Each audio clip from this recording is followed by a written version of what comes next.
An injury that's considered as career-ending has been popping up a lot more after the NBA 2025 playoffs, which has included Haliburton, Damian Lillard, and Jayson Tatum. And there's been even experts saying that doing the negative step will increase your risk of Achilles injury, as that is the mechanism that causes your Achilles to rupture. But the truth that no one is telling you is dodging the negative step won't save your Achilles. And the only thing to counteract that is by training it. And today, this video is going to be what it's about. As you already know, basketball is a huge acceleration and decel game. And a lot of athletes will be working the first step because that will be determining whether you're cooking someone or you're gonna be getting locked up. And just imagine if your Achilles can't handle that load. You're just basically one bad cut away from a disaster. So in this video today, you'll be seeing three things. The first one here is why the negative step isn't actually the culprit. The second thing here is how the T-step can help you move safer and also move faster. And thirdly is introducing drills to really bulletproof your ankle and Achilles. And as a bonus, at the end of this video, I'll be dropping a 3-week free gains program that is able to be found within my school community that's going to help you build your bounce, strength, and defense, along with a program to actually help with your ankle and Achilles health. So everybody's really scared of this negative step movement right now, where when you take a step or a foot behind your body, your Achilles is loaded and stretched, and when you're ready to explode forward, that's how the internet says that you're going to tear and rupture it. But here's the truth. Mechanism, of course, with your foot behind the body is super important, but that's not only going to be the one and only factor. Just prior to Tyrese Haliburton tearing his Achilles, he had a calf strain. Same for Kevin Durant in the 2019 playoffs. Jayson Tatum was another one who was having some ankle sprains and calf issue, and he tried to rush back into the playoffs, and that's how he tore his Achilles. Same for Kobe Bryant when he had a series of ankle sprains when I was looking at his injury history, and he tried to play against the Warriors for that game, of course, before he tore it. And finally, Damian Lillard, who was having some deep vein thrombosis in his calf, and he thought he was cleared to play, but maybe due to the loading onto the calf and Achilles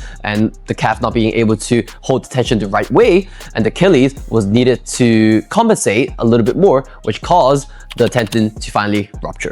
So as you can see, there's a little bit of a pattern here. It's not only just the mechanism of injury that caused the injury, but there also can be the old tissue issues, right? With the calf strains and all that, or the ankle sprains that will be leading to your Achilles rupture. Secondly, it's going to be a timeline. So most of these injuries, they happen within around 6 to 8 weeks of a calf strain or an ankle sprain, which caused them to actually have the ruptured Achilles. So another timeline is like they're trying to rush back into their sport to maybe make a run at the championship. And thirdly, I just think that maybe the athlete haven't had the exposure of plyometrics or exposure to the negative step to prepare them to return back to the sport within that timeline. So maybe their strength and their numbers are looking great with their team physio and team athletic trainers, but not only do you need to be strong, which is going to be a part of the equation towards Achilles injuries or calf injuries or ankle sprains, right? We need to expose them back towards playing the sport. That's going to be the most important thing towards the athletes. So we need to have a gradual exposure on how we go from strength within the weight room onto the court into practice before game time. So before we continue, I actually want you guys to try out this test. So maybe you can find a friend or a partner, right? He's gonna say go whenever. I just want you to be in the side position here, right? Whenever he says go, I just want you to explode as fast forward as possible. So what you're gonna be doing, right? After you do it, you probably realize if you film yourself from a side camera like this angle, right? When your partner says go, right? You're eventually going to step your foot backwards in order to go forward. As you can see, the negative step itself is the fastest route going from stationary or backwards to forward. So we shouldn't be avoiding this, but we should be training it, owning it, and really exposing our body to that. So another tool or footwork that I don't see many coaches or people talking about is the T-step. So what is the T-step, right? So basically, instead of you propelling yourself with your toes right here, pointed forward, right? You're gonna actually open up a little, right? So this is kind of like a T shape right here, or an L shape. You're gonna use this to kind of help you propel forward. And by introducing the T-step to your body, you're not only allowing your Achilles and your calves to take all of the loading, you can actually use your knees and your hips a little as well to generate the power to change directions laterally, or maybe for defenders, it'll be kind of closing out on this and immediately going into a step here to change directions. So before we actually start, we probably need to teach yourself how to get into that T-steps. So I really like to use some bands, right? I love using the PJF bands. They're super elastic and they're very, very comfortable. And you can get it from his shop. It's pretty good. I have no affiliates with them, but I just thought it's a very good product that almost every athlete needs to get. So now what you're going to do, you're going to step inside the bands, and now you're going to put it around your waist. You're going to get a little bit of tension into it, okay? And from here, I just want you to kind of open up into the T-step. So the bands are going to pull me backwards, and I'm going to get into a T-step right here before I lunge back. So here, I'm just gonna really open up my hips and back, and you kind of can play with the different depths. So sometimes a little shallower, sometimes a little deeper, right? Sometimes a little closer to you, sometimes a little further, right? Just kind of play around with it to kind of really get the rhythm into it. You don't need to explode out super quick. Just kind of explore the different angles. And this is kind of what I really like as a warm-up, right? With your athletes or yourself to do before games or practices. You're basically opening up 90 degrees, you're stepping back, and then you're just basically pushing out of it. And it's basically a lateral lunge with a little bit of a twist and rotation into it. Just kind of go slow, explore the range, feel it out a little. And once you feel kind of comfortable, you can do it on the other side as well. So now you can kind of progress it to level 2, which is a T-step pop out. Super simple, right? You're gonna start with both legs together, right?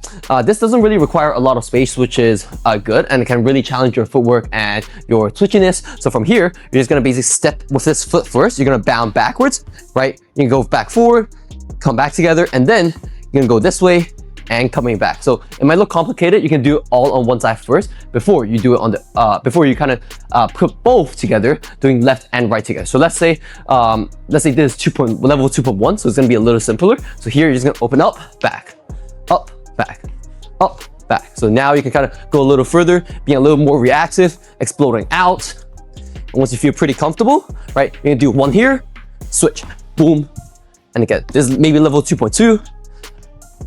And now to kind of progress it to level 3, we're gonna be doing the same thing, but I just call it the continuous T-step pop out, just because we're gonna put both left and right together, and we're really gonna challenge our hips to open up and flip. The main goal here is to really try to get coordinated and be real smooth when you're going from backwards to forward.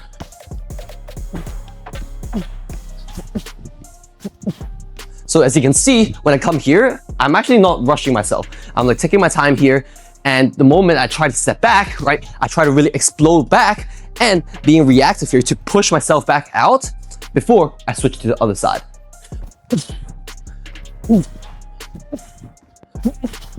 And now for level 4, to really challenge yourself, and my favorite go-to is using the PJF band to pull yourself back into it, being reactive and immediately popping out. So you can of course do the continuous T-step follow, which is level 3, or you can do the 2.1 or level 2.2 for it to just try things out. So you can be here, right? You can just be here, get a good rhythm, right? Just really focusing on that. And then afterwards, you can do 1, 2, 3, 1, 2, 3, 1, 2, 3. So this is really going to challenge your acceleration and deceleration game. And then for now, as a bonus, on top of just using the bands and doing the T-step pop out, you can kind of actually add a few more steps into it. So maybe after, right now, you got pulled in, right? You're about to explode out, but let's say the offensive player maybe changes direction. So what you're gonna do, right? You can immediately maybe go into a lateral slide into it, right? You can get into a crossover step, right? You might be trying to just, after T-step, right? You're gonna explode for a few steps, maybe just the first 2 to 3 steps to really get a rhythm for it, and just play around with different variations and letting your brain to just be free flow and creative. It's always a good way to kind of go into your warm-up before games or practice. I'm gonna do a few demos.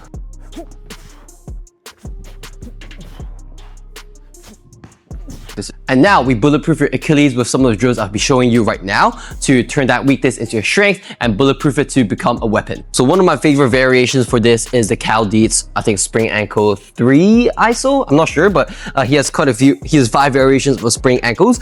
So what's this position is, you're gonna get into a quarter squat by getting your heels as high as possible. So how are you gonna get into that position, right? Of course, you can do it body weight initially, but later on, you can kind of progress with kettlebell or dumbbells or some load on your back as well. So what you're gonna do, you're gonna drive your knees forward, right? Your heels will be popping off, right? Eventually, at the end of your range of ankle dorsiflexion, you're gonna get up all the way up, right? As high as possible.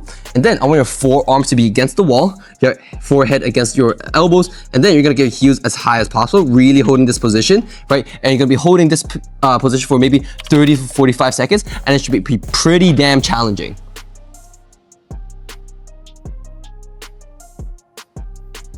And the second thing here is the single leg wall Achilles hop. So it's very, very simple. You can just use it with body weight. Maybe I'll show a full progression of that because there's a few variations for it in another video. But for today, let me just show you a very simple one. So what you're gonna do, you're gonna have your hands against the wall, right? You're gonna be on single leg. So let's say I'm using my left, right? You're gonna start off close towards the wall, and then you're gonna be hopping backwards, right? With as many little steps as possible.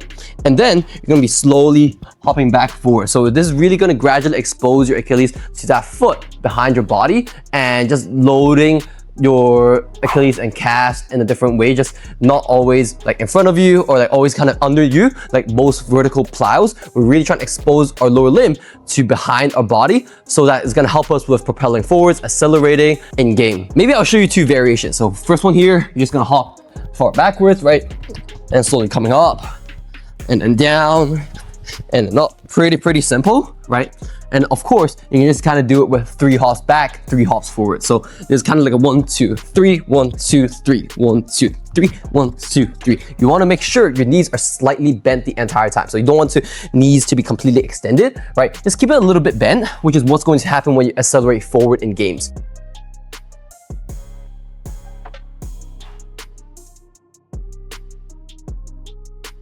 And finally, once again, using the band. Of course, you can choose not to use it, but it just kind of help with having a little bit more resistance when you're getting pulled backwards and forward, so a little bit more loading onto the Achilles. But even without it, it's fine. So there's going to be the banded negative step twitches. So what you're going to do is you're going to start here, right? You're basically going to immediately get into like a quick pulse with your foot behind you, just really working at that first step, right? That positive shin angle with your feet, right? Really making sure when you push off, right? Don't let your heels collapse.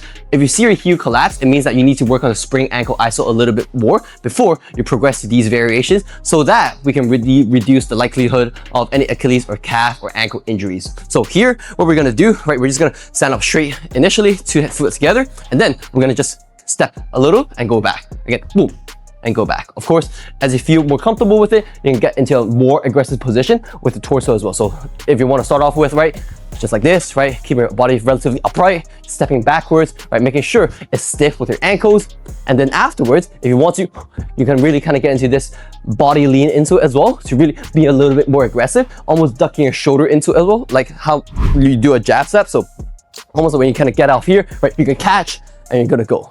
Other way, boom, and go. Yeah, it's really exposing that foot once again to behind your body to load the Achilles.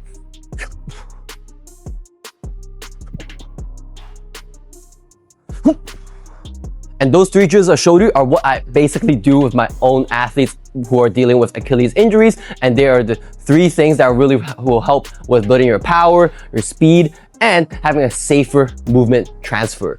And once you feel the tissues are ready, you can take it back to the court. You can do some float dribbles, hesitation, hip flip, snatch backs, just kind of mix it up and add some chaos into it. And you really want to create an environment where you are having a thoughtless and fearless movement to be able to explode out with your negative step.